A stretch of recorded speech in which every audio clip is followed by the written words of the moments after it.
Order! Order! You are an incorrigible delinquent at times. Behave yourself, man!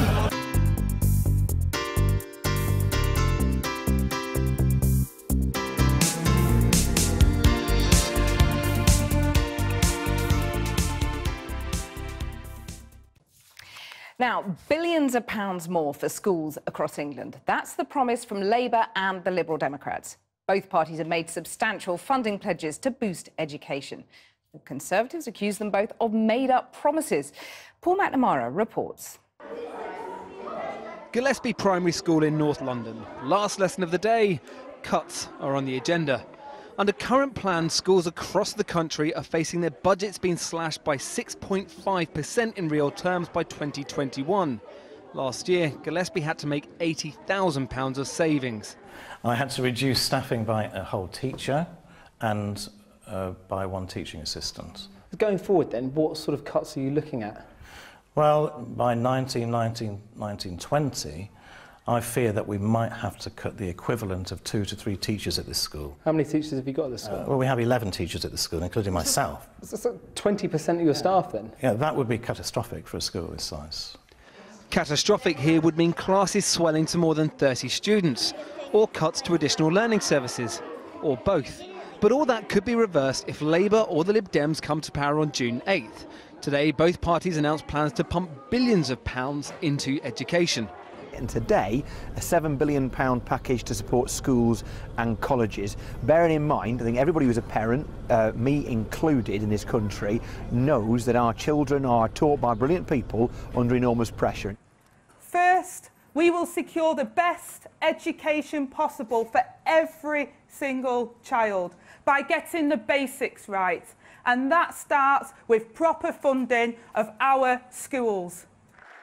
Labour plan to end class sizes of more than 30 pupils for 5-, 6- and 7-year-olds, although the Shadow Education Secretary came unstuck when she was asked how many children would actually be affected on a radio interview. That are in class sizes that are over 30 now. Angela Rayner, are we talking about 50 children, 5,000 children, 5 million children? I mean, how many are we talking about? It's a significant number. It's not 500 or 5,000. It's significant. You've said that 3 times. Do you not think it would be an idea to have a sense of how many children we're talking about? You are the Shadow Education Secretary. Yeah, well, I do have a sense of that, but... This just a week after Shadow Home Secretary Diane Abbott came unstuck on the same radio show on the numbers to fund more police officers. Gaffes aside, what has actually been announced today? The Lib Dems are pledging an extra £6.9 billion to schools and colleges over the next Parliament, promising to protect per-pupil funding, although they haven't said how they're going to pay for it yet. Labour are promising a funding increase of £5.66 billion, bringing back maintenance grants for university students and scrapping fees on adult learners looking to retrain. All this, they say, will be paid for by raising corporation tax each year from 19% to an eventual rate of 26% by 2021. So many schools are terrified of what the future holds. The thought of increased funding is of course appealing. But just how feasible are Labour's plans? Firstly, some of the money that's been promised from an increased tax on business has already been promised elsewhere, like to increase nurses' pay. But secondly, almost more fundamentally, will raising corporation tax actually bring in as much money as Labour hopes? Economists say yes in the short term, but possibly not in the long run. There's 2 downsides to this in the long run. The first is that the extra revenue they get might not last for a long time because companies will change their behaviour, and part of what companies might do is just invest less in the UK economy. Theresa May says that education spending is at record highs. But what matters in education is actually, it's not just about the funding, it's about the results that you see and the education you're providing for the children. And what we see across the country is 1.8 million more children in good or outstanding schools. The question for the Conservatives is now, will those schools remain good or outstanding if real-term funding is cut any further? Well, Neil Carmichael, chair of the Education Select Committee, joins us again. Also in Gateshead is Labour's Ian Mearns, a fellow Education Select Committee member, and also Baroness Sal Brinton, who's president of the Liberal Democrat Party. Ian Mearns, let me start with you. The Institute for Fiscal Studies says that your education policy would be funded by one of the single biggest tax rises in 30 years. Is that something you're proud of? Well, you know, the government in their last 7 years have actually incrementally cut corporation tax, and we would like to aim to get it back to a level which would be equivalent to being the lowest within the G7. And therefore, you know, we think this is absolutely vital in terms of the future of our education service, particularly the youngsters in our school system who are facing, and the teachers in that system, facing in real terms £3 billion worth of cuts between now and 2020, particularly bearing in mind the growth in pupil numbers that we're expecting over that period. Well, let me put that straight to Neil Carmichael. Labour's at least honest on tax and how much it needs to go up.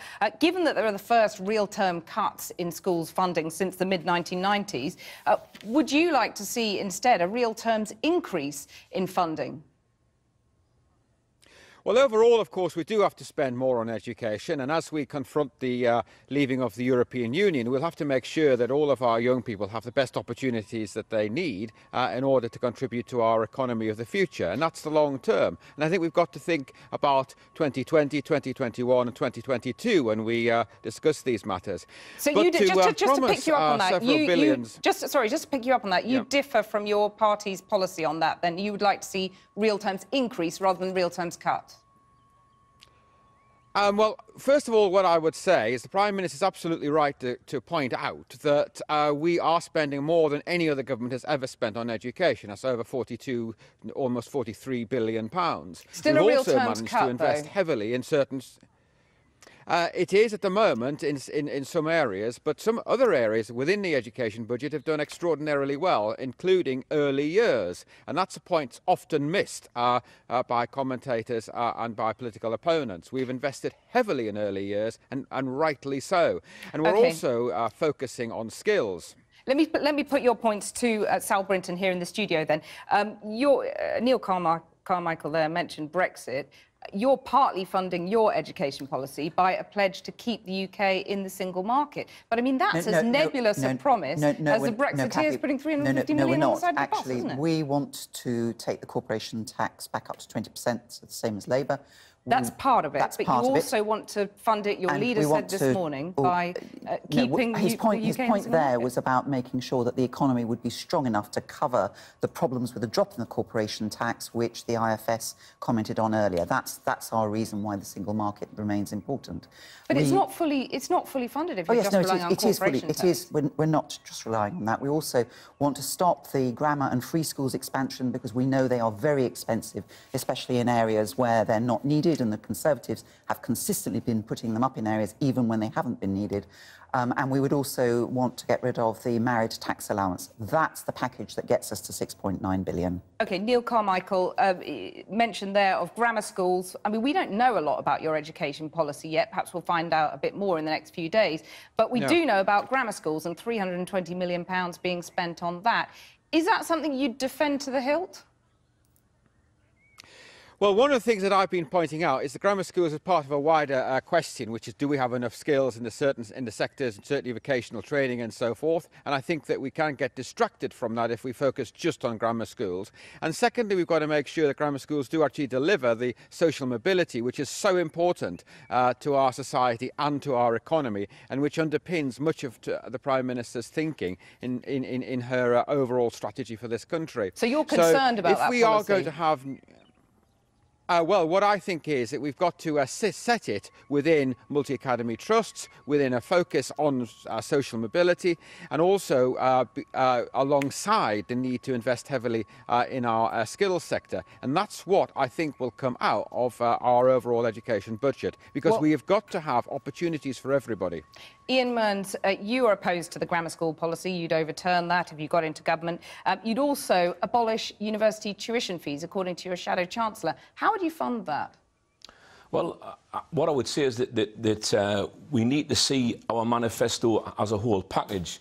what we've heard today from the John McDonnell has got a personal aspiration to abolish university tuition fees, but I haven't yet seen that as part of our manifesto commitment, and I haven't heard Angela Rayner or Jeremy Corbyn speaking about it. I think that's a personal long-term aim of John McDonnell, which I personally agree with, but we'd have to find a way of costing that properly. On grammar schools, I would say that what we're getting here is a national policy which Theresa May needs to sort out a local problem that she has in Maidenhead because of its proximity to Buckinghamshire. So that tuition fees abolition, let me just be clear, that is an unfunded personal pledge of the Shadow Chancellor, is it?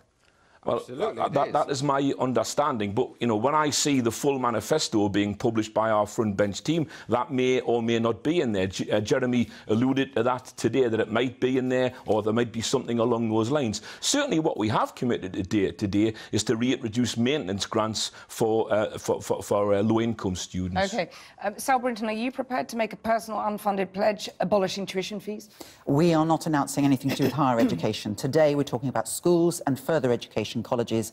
The Conservatives are overseeing massive cuts, per pupil cuts. They talk about record funding, but it's not record funding on a per pupil basis. But we are absolutely prepared to make sure that that is funded right through the whole of the next Parliament. Neil Carmichael?